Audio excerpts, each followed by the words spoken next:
Queridos irmãos, graça e paz a todos. Bom dia também. Como o diácono Ildibas falou, para mim estar aqui de volta é muito bom. Fui membro dessa igreja. Aliás, neste mês de fevereiro está completando 40 anos que eu cheguei aqui na Capunga. Era apenas um rapaz latino-americano, sem dinheiro no banco e nem no bolso, estudando no seminário batista, vindo da cidade do Salvador. E aqui fiquei, constituí família, nasceram filhos, netos, tenho já 3 netinhas e 1 netinho, a mais velha com 8, o mais novo com 1 ano e meio, mais ou menos, quase 2 anos. E de forma que até já comprei um terreno aqui também, acreditando que aqui ficaria um terreno de 3 andares, descendo, não subindo. Acho que alguns irmãos também têm esse terreno aqui já, garantido, né? E, portanto, é a minha cidade. Sou pernambucano, pernambaiano, ou baiano-cano também, como queiram. E aqui estou... Isso, é verdade, meu irmão, é verdade. E aqui estou com muita alegria para estar com os irmãos, trazendo a palavra de Deus. Eu quero dizer também que, quando cheguei aqui na igreja da Capunga, o pastor era o pastor-presidente, pastor José de Almeida Guimarães, meu professor no seminário. Ele e Dona Débora, de saudosa memória, e fomos vizinhos também ali no Frank Means, também fomos vizinhos, mudamos para lá praticamente na mesma época. E também o pastor Abraão Barbosa da Silva, que consagrou meu filho primogênito, Marcos. E vim trabalhar com adolescentes aqui. Então, era um adolescente de 20 anos, trabalhando com adolescentes de 14, 15, 16, 17. Desses adolescentes, alguns estão aqui ainda. Eu queria saber, dos adolescentes daquela época que eu trabalhei aqui, se estão aqui alguns, onde estão? Não sei se dá para identificá-los aqui. Pedrinho. Tem Wagner, Liz... também. Cadê? Olha ali, Wagner Liz. Hein? Estava namorando Telmo. Está aqui também, Telmo. Né? Felipe. Felipe, eu já acho que era adolescente, né? Ainda era adolescente, né? Karina, Felipe. Era pequenininho, mas já tocava piano aqui. Era pequeno, mas já tocava piano. Tivemos o grupo, o conjunto Adelfos, com Leon Neto, lembra? Participamos de festivais lá do Americano Batista, de música evangélica. Foi realmente um período maravilhoso. Eu só tenho saudades daquele tempo. Eu estou acompanhado eu disse o nome dela, Lena. Aí, porque o nome dela é Jacilene, só que ninguém a chama. Lá na igreja não tem ninguém que a chame de Jacilene, é Lena, né? Então, ela está comigo aqui hoje, como sempre, me acompanhando também. E eu também a acompanho quando ela também vai fazer as palestras dela. E assim a gente vai fazendo essa dupla sertaneja. Queridos, vamos abrir as nossas Bíblias no livro de Deuteronômio. O diácono Ildibas disse que eu sou professor de hebraico e vou pregar justamente no Antigo Testamento, né? Então não tenho como fugir do hebraico, né? Foram 33 anos ali no seminário. Já estou aposentado e hoje eu me dedico ao pastorado. E, meus queridos irmãos, esse texto que nós temos aqui, não sei se vai ser projetado, é costume não sei se... Está certo. Aqui tem um ejetor de pastor aqui na plataforma, não, né? Não, certo. É porque o pastor Irlando Pereira de Azevedo lá, pastor batista lá em São Paulo, ele dizia que na igreja dele tinha um ejetor de pastor atrás do púlpito, para pastor convidado. Se o pastor passasse de 30 minutos, o ejetor jogava o pastor, tinha um buraco assim, né, um teto solar. Vou me esforçar, é uma coisa que minha esposa sempre diz assim, cuidado com o tempo, tal. Vou me esforçar, estou me sentindo à vontade, estou em casa, então. Prezados irmãos, diz a palavra de Deus em Deuteronômio 6, 4 e 5. Ouve, Israel, o Senhor nosso Deus é o único Senhor. Amarás, pois, o Senhor teu Deus de todo o teu coração, de toda a tua alma e de todas as tuas forças. Meus queridos irmãos, pensem um pouco comigo, se você alguma vez já refletiu sobre o quanto de energia vital, o quanto de coração, o quanto de alma, o quanto das tuas forças estão empregadas em determinado tipo de atividade. O quanto o seu amor está empenhado numa relação familiar, marido, esposa, filhos, irmãos. O quanto de você é dedicado ao serviço do Senhor. Esse texto nos ajuda a compreender e a entender os desafios que nós temos nesse sentido. Esse texto é conhecido como o início, ou uma pequena parte, ou seja, o início do Shema. Shema é Israel, ou seja, ouve Israel. Todo bom judeu recita isso manhã, meio-dia e à noite antes de dormir. É como se fosse João 3,16 do Antigo Testamento. Podemos dizer que o João 3,16, ele é uma espécie de resumo de toda a Bíblia. É o centro de toda a ação de Deus na história. E que o Shema é o centro do Antigo Testamento, da relação de Israel com Deus. Esse texto tem como ênfase principal a atitude de amor, ou o quanto de amor que o servo de Deus deve ter para com o Senhor Deus e Pai. Amor aqui, nesse texto, é muito mais do que o sentimento. Amor aqui é um serviço, é uma latria, é uma adoração mesmo. Não podemos dizer que amamos a Deus, mas não o adoramos. Não podemos dizer que nós amamos a Deus, mas nós não o servimos e também não servimos ao próximo, porque devemos amar o próximo como sendo amados do Pai e como também amando o Pai Celeste. E aqui, nesses versos que nós lemos, precisamos prestar atenção a essas lições importantes que o Shema nos deixa. A primeira delas, ouve Israel, o Senhor, nosso Deus, é o único Senhor.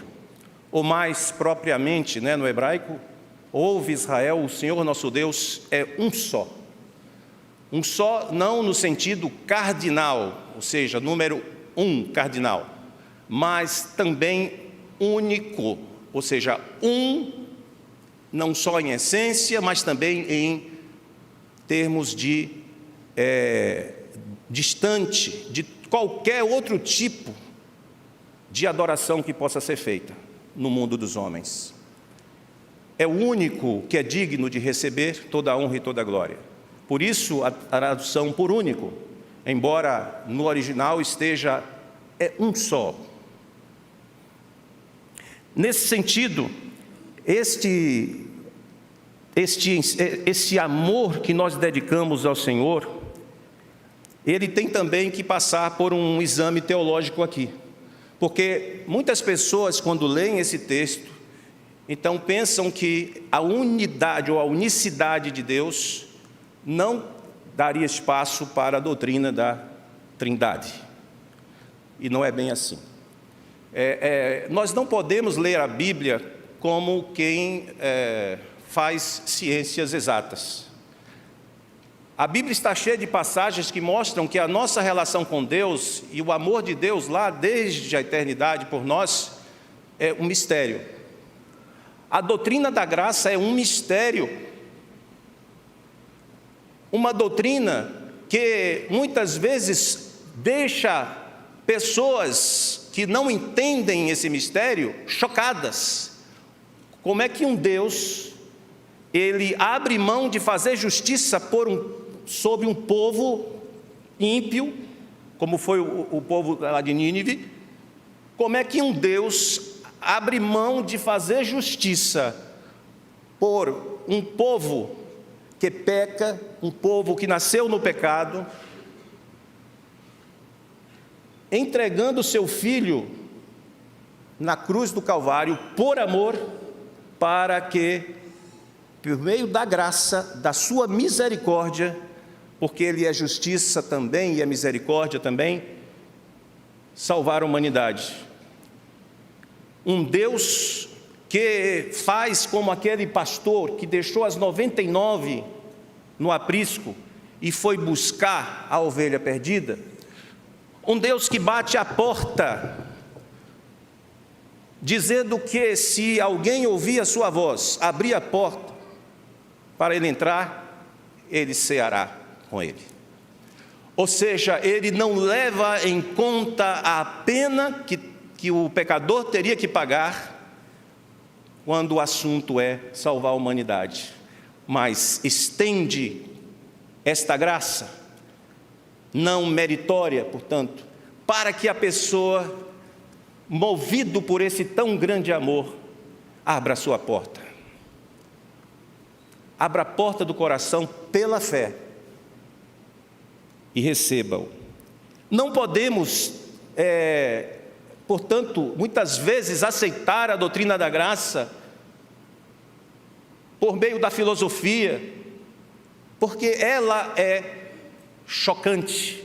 A graça é para os miseráveis, a graça é para aqueles que não têm jeito, a graça é para tudo aquilo que nós não podemos mudar, como Paulo, que não conseguia se livrar, mesmo rogando a Deus, daquela doença crônica, porque a minha graça te basta. Nesse sentido, o amor de Deus, junto com essa ideia de que o Senhor é um só, são chocantes ao raciocínio humano. Ele é um, mas é Deus Pai, é Filho e é Espírito Santo.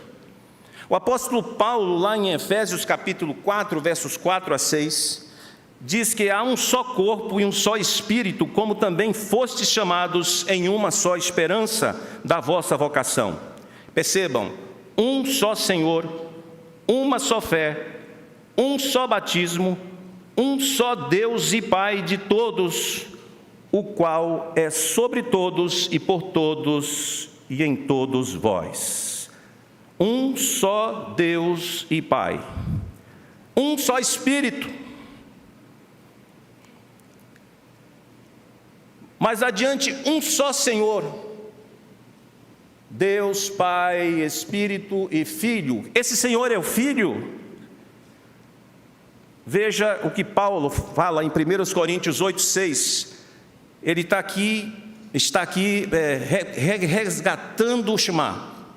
Todavia, para nós há um só Deus, o Pai de quem é tudo e para quem nós vivemos, e um só Senhor, Jesus Cristo, pelo qual são todas as coisas e nós por Ele.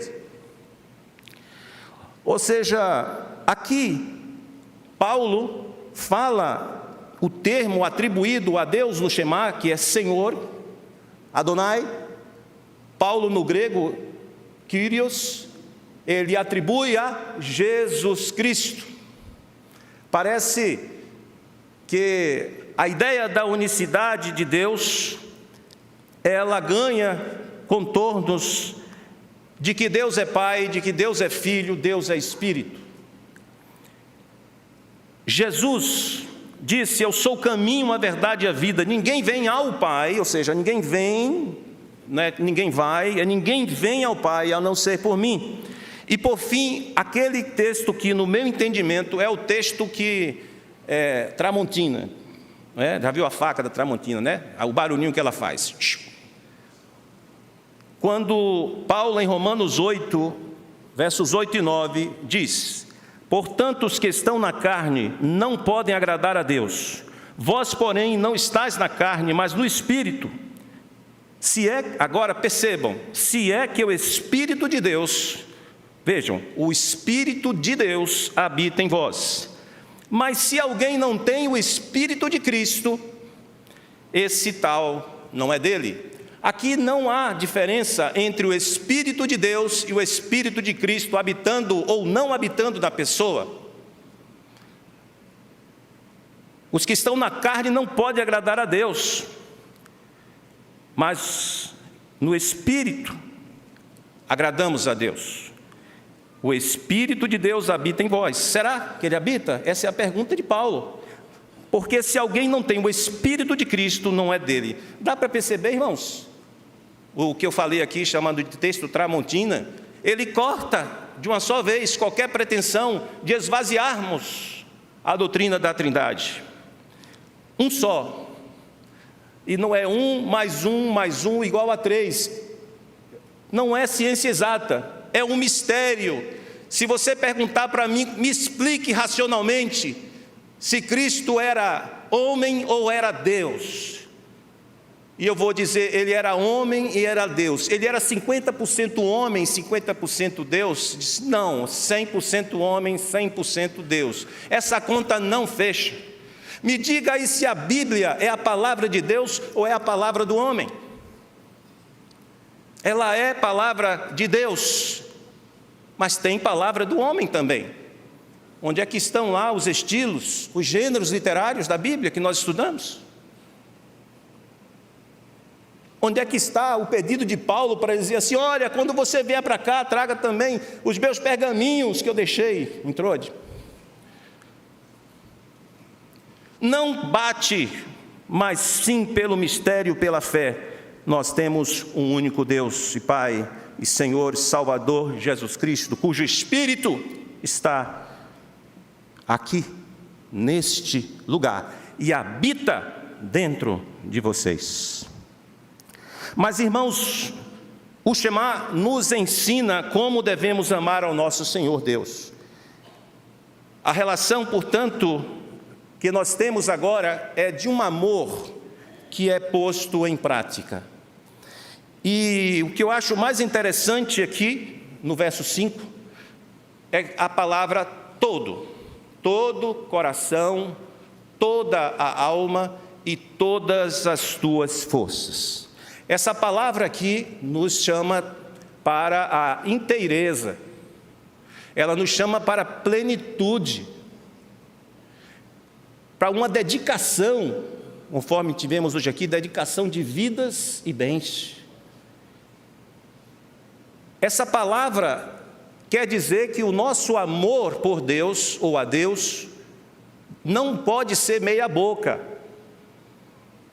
Ele não pode ser aquele amor do tipo assim: bom, primeiro eu cuido das minhas coisas e o que sobrar eu vou dar para o Senhor, seja ele tempo, seja dinheiro, seja a presença física, inclusive, né, nos serviços do Senhor, que não implica só em estar sentado nesse banco, mas está também fazendo a obra do reino de Deus, que não é só o trabalho do pastor, mas de tantos quantos estão aqui, que estão envolvidos com alguma causa do reino de Deus.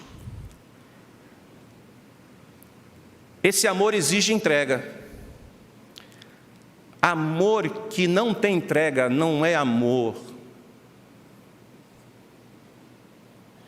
Hoje em dia estamos vendo muitas pessoas com medo de se entregar, com medo de amar. porque muitas vezes as escolhas que tem feito não têm sido muito boas e agradáveis. E por isso, o que querem muitas vezes é apenas uma sobra de corpo, porque não tem aquela coragem de se envolver totalmente com alguém, com medo de se machucar.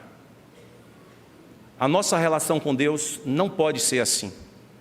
As pessoas podem até nos decepcionar, mas Deus é fiel ao que Ele promete. Deus nunca nos desamparará. Você sabe disso, tanto quanto eu.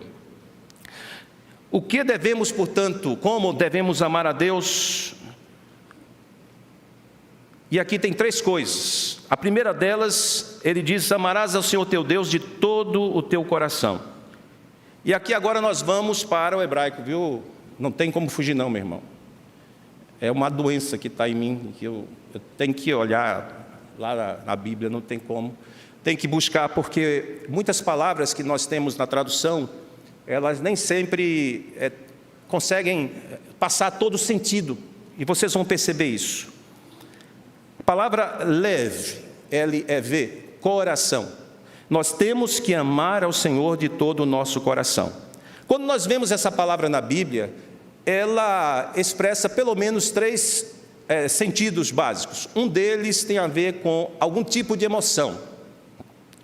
Você se lembra lá em 1 Samuel, capítulo 1, 8, a Bíblia diz que Ana, esposa de Elcana, ela orava a Deus, mas ela estava com o coração aflito.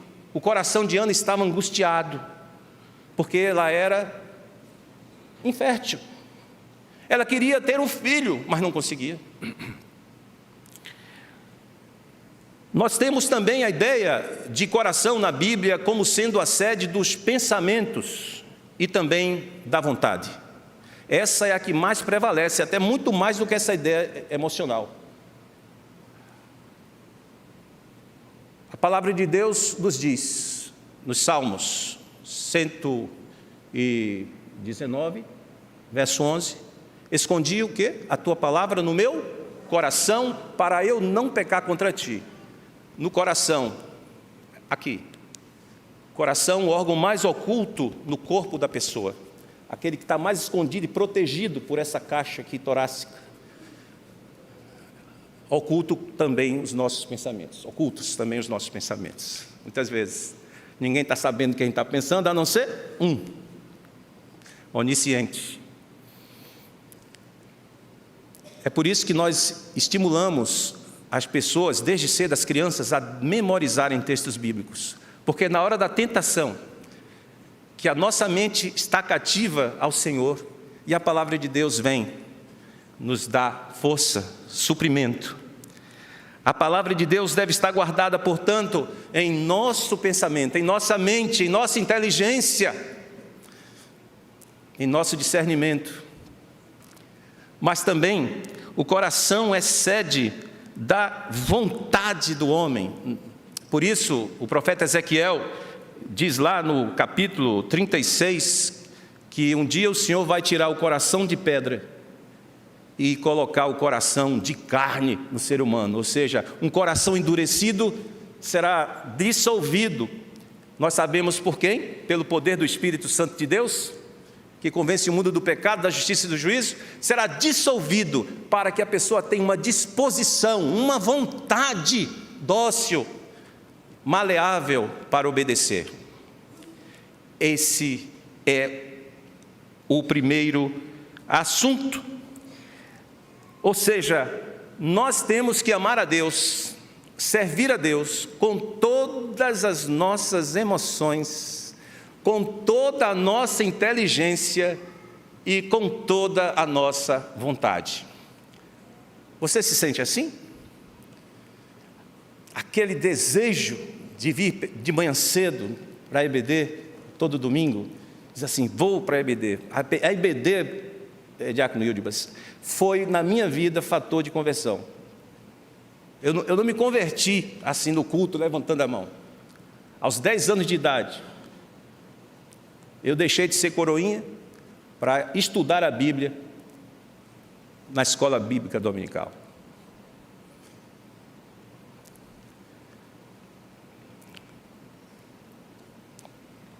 A segunda coisa aqui é a palavra alma. Nós temos que amar a Deus com toda a nossa alma. A palavra alma aqui, você deve se lembrar que nós estudamos as palavras nefesh, nefesh. Sabe o que significa em hebraico a palavra nefesh? Goela. Então, o texto está dizendo assim: amarás o Senhor teu Deus de toda a tua goela. Legal se for traduzido assim, né? O cara sai correndo da igreja e não volta mais, né? Mas, com sabedoria, conseguiram essa palavra alma, né? Embora tem palavras nefesh que não podem ser traduzidas por alma, porque está se referindo realmente à goela mesmo, né? A goela, pescoço, a garganta. Aí você diz assim: mas que negócio é esse? Por quê? Porque a alma é goela. A goela é o lugar que passa 3 coisas importantes para a nossa vida continuar existindo. Passa o ar, passa a água, passa a comida. Vamos percebendo que a alma é a nossa vida. São as nossas aspirações, aqueles desejos mais profundos que nós temos, assim como nós empenhamos aquela palavra na juventude: um dia eu ainda serei um advogado, vou fazer tudo para isso, um dia eu serei um psicólogo, um dia eu serei um médico, serei um professor, serei um empresário, eu vou fazer tudo para isso. Olha, o desejo mais profundo do seu coração. A gente tinha uma palavra antigamente, que anelo, não é? Eu anelo ser.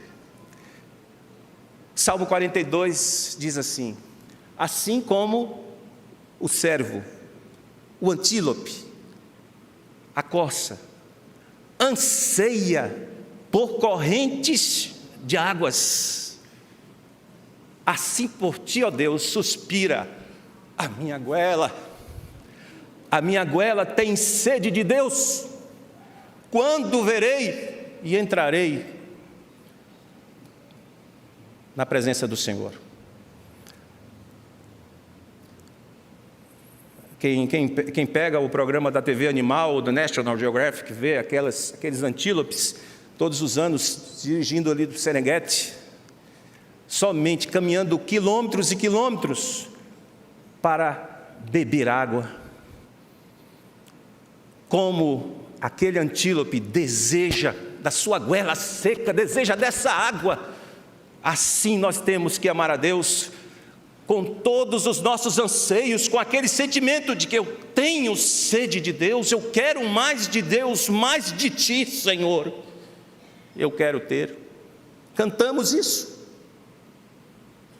Mais perto quero estar.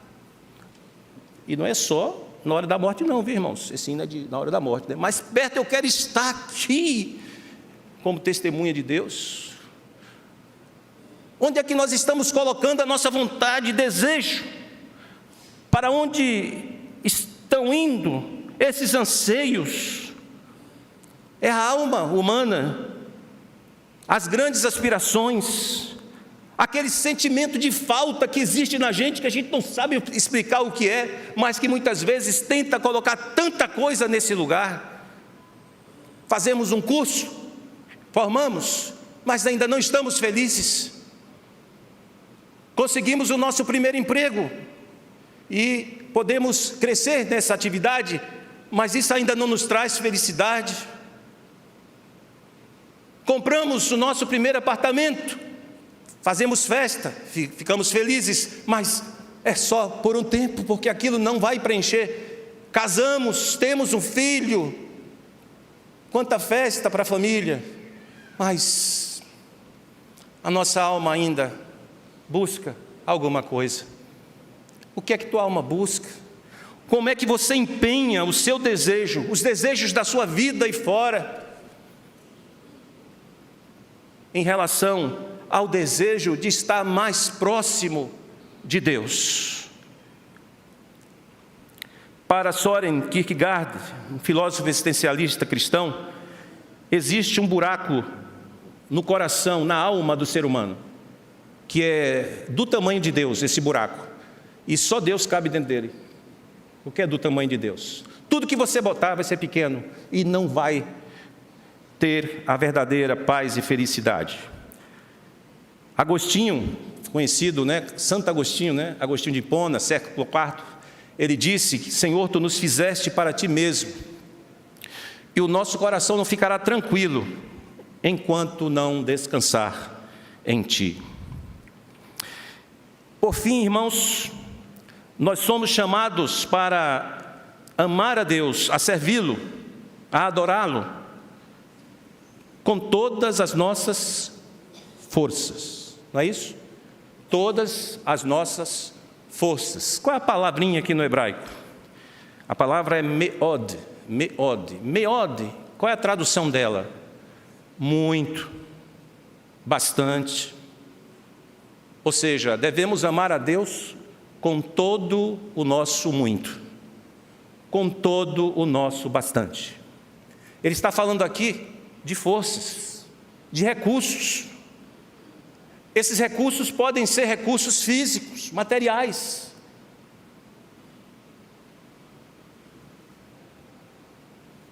A Bíblia diz que até que o jovem, lá Isaías 40, 30, 31, o jovem pode até cansar,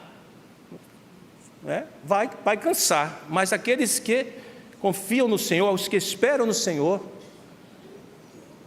renovarão as suas forças, caminharão e não se cansarão, correrão, não se fatigarão. É preciso ter também algo do nosso corpo, do nosso físico, que diga que sim, que você diga está a serviço do Senhor. Corpo que é templo do Espírito Santo. É preciso que haja algo dos seus recursos. E quando eu falo recursos, não é só o seu dinheiro, não é só o dinheiro que Deus te dá. Esse faz parte de amar a Deus com todas as nossas forças.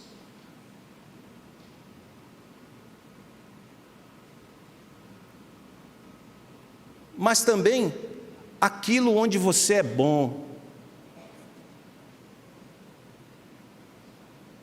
A sua profissão,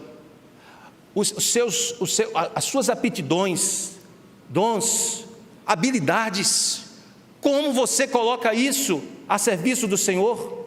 Quantas vezes você acha que, porque não sou pastor, então não sou diácono, eu não sou ministro de educação cristã, não sou ministro de música, não sei interpretar libras, eu não sei trabalhar com crianças, eu não tenho jeito ali para recepção, para ficar ali na recepção. Quantas vezes a gente sai eliminando, sempre com um discurso de refúgio, para não empregar tudo aquilo que nós temos de bom, porque você tem sim algo de bom aí dentro de você.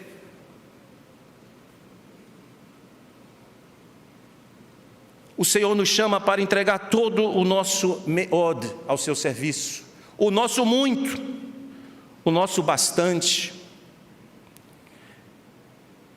Meus queridos, quero terminar. Deus não quer adoração meia boca, Ele nos quer por inteiro. Precisamos tributar ao Senhor tudo o que somos e o que temos de melhor. Tem um texto que muito nos ajuda a entender por que nós nem sempre damos o nosso melhor para Deus. Que esse amor que nós dizemos ter a Deus é mais apenas emocional. Ou, muitas vezes, não emocional, mas intelectual, racional. Ele não tem nenhum efeito prático na nossa vida. Mateus 6, 21. Pois onde estiver o seu tesouro, aí também estará o seu coração. Queridos, quantas vezes reclamamos do tempo de pregação do pastor? Quando prega muito e não tem nenhum ejetor? Ou quando ele prega pouco e você diz assim, ele não tem conteúdo, ele pega pouco tempo. Quantas vezes nós reclamamos desse tempo do culto? O culto tem que ser 1 hora certinha. Se passar uns 10 minutos, a gente tolera. Mas a pessoa é capaz de ficar 2h30 dentro de uma sala de cinema, curtindo aquele filme. E eu gosto de assistir filme. Quando é para Deus, a gente faz os limites.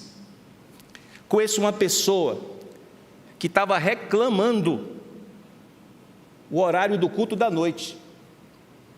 Não é da minha igreja, não é dessa igreja, e também não vou dizer de que igreja é, nem o CPF. E não vou dizer nem se é daqui de Pernambuco, é de algum lugar aqui desse mundo. E essa pessoa em assembleia queria, não só que o culto fosse mais cedo, mas também que o pastor pregasse menos. Não era eu o pastor não, viu?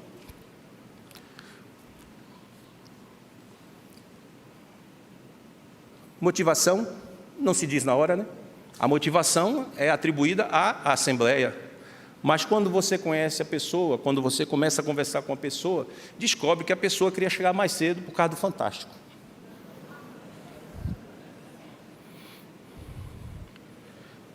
E o mais interessante, tem que terminar, né?